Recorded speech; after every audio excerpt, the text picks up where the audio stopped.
আসসালামু আলাইকুম প্রিয় শিক্ষার্থীরা, ডিপ্লোমা স্টাডি পয়েন্টের পক্ষ থেকে সবাইকে ওয়েলকাম করছি আজকের এই ক্লাসে। তো আজকের এই ক্লাসটি বেসিক্যালি যাদের ডিজিটাল ইলেকট্রনিক্স 1 রয়েছে তাদের জন্য। তো ডিজিটাল ইলেকট্রনিক্স 1 এর দ্বিতীয় চ্যাপ্টার সংখ্যা পদ্ধতি নিয়ে আজকের ক্লাসে আলোচনা করা হবে। তো দেখো, আজকের ক্লাসের আলোচনার মূল যে থিম সেটা হলো সংখ্যা পদ্ধতি। এই সংখ্যা পদ্ধতি মূলত 4 প্রকার হয়ে থাকে। এখানে দেখো একটা সুন্দর একটা চার্ট দেওয়া রয়েছে। এই চার্টে যে 4টি সংখ্যা পদ্ধতি এবং এদের যেই বিস্তারিত যেই আলোচনা দেওয়া আছে এখানে সেটা আমাদের জানতে হবে। দেখো, এখানে দেওয়া আছে সংখ্যা পদ্ধতি অর্থাৎ নাম্বারিং সিস্টেম বা নাম্বার সিস্টেম। টোটাল 4টা আছে: বাইনারি, অক্টাল, ডেসিমেল এবং হেক্সাডেসিমেল। তো বাইনারির ডিজিট অর্থাৎ সংখ্যা রয়েছে টোটাল 2টা, 0 এবং 1। এই 0 এবং 1 টোটাল 2টা সংখ্যা আছে, এই জন্য বাইনারির বেসটা কত বলতো? বাইনারির বেসটা হবে 2। এরপরে দেখো বলা হলো অক্টাল।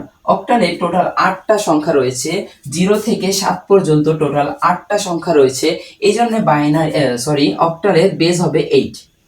এরপরে বলা হলো ডেসিমেল। তো ডেসিমেলে টোটাল 10টি সংখ্যা রয়েছে, এই যে 0 থেকে 9 পর্যন্ত টোটাল 10টি সংখ্যা রয়েছে, এই জন্য এই ডেসিমেলের বেস হবে 10। এরপরে দেওয়া রয়েছে হেক্সাডেসিমেল। তো হেক্সাডেসিমেলের টোটাল সংখ্যা হবে 16টি এবং এর জন্য হেক্সাডেসিমেলের বেসটা হবে 16। ঠিক আছে? তো এই চার্টের এই যে বাইনারি এবং এটার বেস কত এবং কোন কোন সংখ্যাগুলো এই বাইনারি সিস্টেম বা এই টোটাল সংখ্যা পদ্ধতির সিস্টেমের মধ্যে রয়েছে সেইগুলো আমাকে খুব ভালো মতো জানতে হবে। দেখো, এখানে হেক্সাডেসিমেলের 0 থেকে 9 পর্যন্ত টোটাল 10টি সংখ্যা রয়েছে।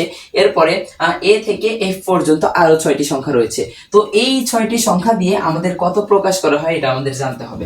দেখো, এর মাধ্যমে এখানে 9 এর পরে কত হয় বলতো?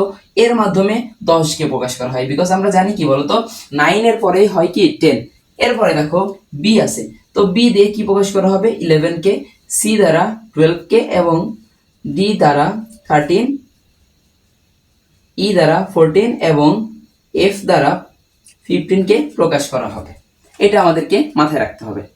তো এই বিষয়টা যদি আমরা জানতে পারি তাহলে আমরা সংখ্যা পদ্ধতির রূপান্তরটা আমরা বুঝতে পারবো। দেখো, সংখ্যা পদ্ধতিকে আমাদেরকে বিভিন্ন সময় বিভিন্ন পদ্ধতিতে রূপান্তর করতে হতে পারে। দেখো, কখন আমরা বাইনারি থেকে ডেসিমেল, বাইনারি থেকে হেক্সাডেসিমেল বা বাইনারি থেকে অক্টালে রূপান্তর করব, আবার কখনো ডেসিমেল থেকে বাইনারি বা ডেসিমেল থেকে অক্টাল বা ডেসিমেল থেকে হেক্সাডেসিমেলে রূপান্তর করতে পারি। তো বিভিন্ন সময় আমরা বিভিন্ন সংখ্যা পদ্ধতি থেকে বিভিন্ন সংখ্যা পদ্ধতিতে রূপান্তর করতে পারি। তারই ধারাবাহিকতায় আজকে আমরা সংখ্যা পদ্ধতির একটি রূপান্তর নিয়ে আলোচনা করব। বেসিক্যালি বাইনারি থেকে ডেসিমেলের রূপান্তর বিষয়টা আজকে আমরা আলোচনা করব। তো দেখো, বাইনারি থেকে ডেসিমেলে রূপান্তর করতে হলে আমাদের যে বিষয়টা মাথায় রাখতে হবে, এই যে এখানে দেখো 1 নম্বর একটি উদাহরণ বা 1 নম্বর একটি ম্যাথ দেওয়া রয়েছে। আজকে আমরা এটা সলভ করব। দেখো, এখানে দেওয়া আছে 1 0 1 1 0। এই যে দেখো, বেসটা কিন্তু এই যে ব্র্যাকেটের পরে নিচে এখানে দেওয়া রয়েছে। তো আমাদেরকে বুঝতে হবে বেসটা এখানে যত থাকবে এটা সেই সংখ্যা পদ্ধতির তাকে নির্দেশ করবে। ঠিক আছে? তো দেখো, আমরা জানি কি বাইনারি 0 এবং 1 এই দুইটা সংখ্যা দিয়ে প্রকাশ করা হয়। দেখো তো, এইখানে 0 এবং 1 এর বাইরে আর অন্য কোনো সংখ্যা আছে? নাই। তার মানে আমরা বুঝে নিব যে এটা বাইনারি সংখ্যা পদ্ধতি। আরো একটা সিস্টেম আমরা বুঝতে পারি। দেখো, এই যে বেসটা দেওয়া রয়েছে, বেসটা কত? 2। আর আমরা কি জানি বলতো? বাইনারির বেস কিন্তু 2, তাই না? তো দেখো, যখন আমাকে বলে দিয়েছে, দেখো বাইনারি থেকে আমরা কোন সংখ্যা পদ্ধতিতে রূপান্তর করব? ডেসিমেল সংখ্যা পদ্ধতিতে আমরা রূপান্তর করব। তো ডেসিমেল সংখ্যা পদ্ধতিতে রূপান্তরের ডেসিমেলের বেসটা কত? 10। অর্থাৎ 2 থেকে আমাদের বেসটাকে 10 নিয়ে যেতে হবে, তাই না? তো দেখো, এই যে সংখ্যা পদ্ধতিতে রূপান্তর করতে হলে আমাকে কি করতে হবে?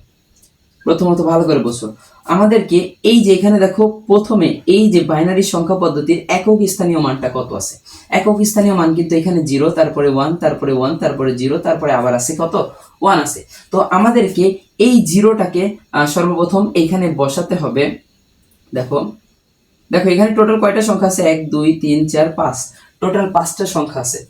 তো একটা কথা মাথায় রাখতে হবে, আমাদেরকে আমরা যখন বাইনারি থেকে অন্য যে কোনো সংখ্যা ডেসিমেল সংখ্যা, ধরে নাও তুমি ডেসিমেল সংখ্যা পদ্ধতিতেই যাবা, বাইনারি থেকে যখন তুমি ডেসিমেল সংখ্যা পদ্ধতিতে যাবা তখন তুমি এই যে বাইনারি এর বেস যেইটা আছে এইটা দ্বারা গুণ করতে হবে। বাইনারি এর বেসটা যত আছে আমাদেরকে সেটা দিয়ে কি করতে হবে?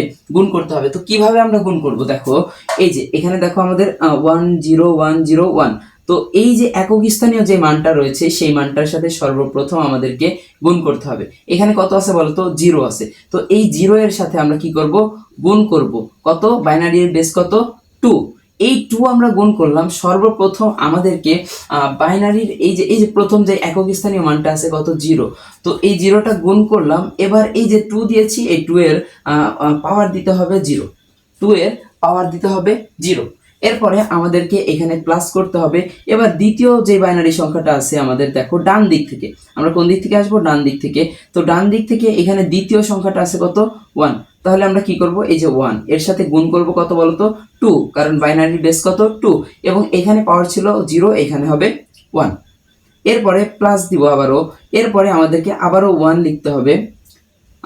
এদিকে আচ্ছা এখানে লিখি, দেখো এই যে এখানে কত আছে, আবারও 1 আছে, 1 গুণ 2 এবং পাওয়ারটা হবে কত 1 এর পরে 2। এরপরে দেখো এখানে আবার 0 আছে, তো নিচে লিখি, এখানে জায়গা নেই, আমরা নিচে লিখি। এখানে কত আছে বলো তো 0, তো অবশ্যই পরবর্তী সংখ্যাতে যেতে হলে আমাদেরকে যোগ করতে হবে। এখানে আছে 0, তো আমরা 0 বসাবো। এরপরে গুণ করো, গুণ দিতে হবে কত বলতো, বাইনারি বেসটা আছে 2, তো 2 এর পাওয়ার কত হবে, এখানে ছিল 2, এখানে হবে 3। এরপরে আবারও যোগ করব, তো যোগ করলে এখানে কত আছে বলতো, এখানে আছে হলো 1, তো 1 গুণ এখানে বেস আছে 2 এবং এটার পাওয়ার হবে কত 0। অর্থাৎ তোমাদেরকে তোমরা যদি ডান দিক থেকে আমরা সবাই সাধারণত বাম দিক থেকে লিখে থাকি, তো আমাদের এই হিসাবটাকে কোন দিক থেকে করতে হবে, অবশ্যই ডান দিক থেকে করতে হবে, ঠিক আছে। তো ডান দিক থেকে হিসাব করাটা এটা বেসিক্যালি সবার জন্য একটু কষ্টকর হয়ে থাকে। তো তোমরা কি করতে পারো, তোমরা এখানে আগে গুনে নিবা, এখানে টোটাল কয়টা সংখ্যা আছে, 1 2 3 4 5, এই যে 5টা সংখ্যা আছে।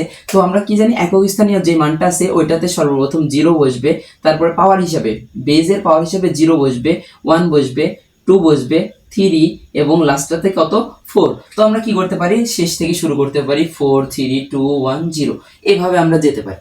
তো এরপরে আমরা কি করব, এরপরে আমাদেরকে কি করতে হবে, গুণ করতে হবে। দেখো কিভাবে গুণ করব আমরা, দেখো ক্যালকুলেটরের সাহায্যে আমরা গুণ করে ফেলতে পারি। দেখো 2 এর পাওয়ার এখানে কত আছে বলতো, প্রথমে আমরা এখান থেকে হিসাব করব, 2 এর পাওয়ার আছে 4, তো 2 এর পাওয়ার যদি 4 করি তাহলে আসবে হলো 16, এবং 16 দিয়ে যদি আমি এই 1 কে গুণ করি, 16 দিয়ে এই 1 কে গুণ করি তাহলে কত হবে বলতো, 16ই হবে, তাই না। এখানে কি আছে, যোগ আছে, যোগ করে দাও। এইখানে দেখো কত আছে, 2 এর পাওয়ার আছে কত 3, তো 2 এর উপরে পাওয়ার 3 করলে আসবে কত 8, কিন্তু 8 এর সাথে যদি আমরা 0 গুণ করি তাহলে কি হয়ে যাবে বলতো, 0 হয়ে যাবে। এরপরে এখানে যোগ আছে, আবারও যোগ দাও। এরপরে এতটুকু হিসাব করো, 2 এর উপরে 2 পাওয়ার আছে, তো 2 এর উপরে যদি 2 পাওয়ার থাকে তাহলে 2 দুগানি কত হয়, 4 হয়, 4 এর সাথে 1 গুণ করলে কত হবে, 4 হবে। এরপরে তুমি আবার পরেরটাতে যাও, প্লাস, দেখো এখানে কত আছে, 2 এর পাওয়ার আছে কত 1, তো 2 এর পাওয়ার 1, এটা যদি না বুঝতে পারো তাহলে কি করবা, দেখো 2 এটার পাওয়ার দাও 1, দেখো কত আসলো 2ই আসে, ঠিক আছে। 2 এর উপরে পাওয়ার যদি 1 থাকে তাহলে কত হবে, 2 হবে, তাহলে যোগ করো তুমি 2। এরপরে দেখো এখানে কত আছে 0 এবং এটার পাওয়ার আছে কত 1, তো 0 এর পাওয়ার যদি 0 এবং 2 এর পাওয়ার আছে 0, তাহলে কত হবে, যোগ এটা 0 এর সাথে যদি আমরা এটা গুণ করে দিই তাহলে 0 হয়ে যায়, তাই না। তো এটা আমরা গুণ করে দিলাম। এরপরে দেখো কি করব, আমরা এই টোটালটা যোগ করে দিব। 16 এর সাথে 0 যোগ করলে 16 হবে, 16 এর সাথে 4 যোগ করলে 20 হবে, 20 এর সাথে 2 যোগ করলে 22 হবে, তো এই যে 22। এরপরে আর কিছু হিসাব করা লাগবে না, আমাদেরকে ব্র্যাকেট দিতে হবে।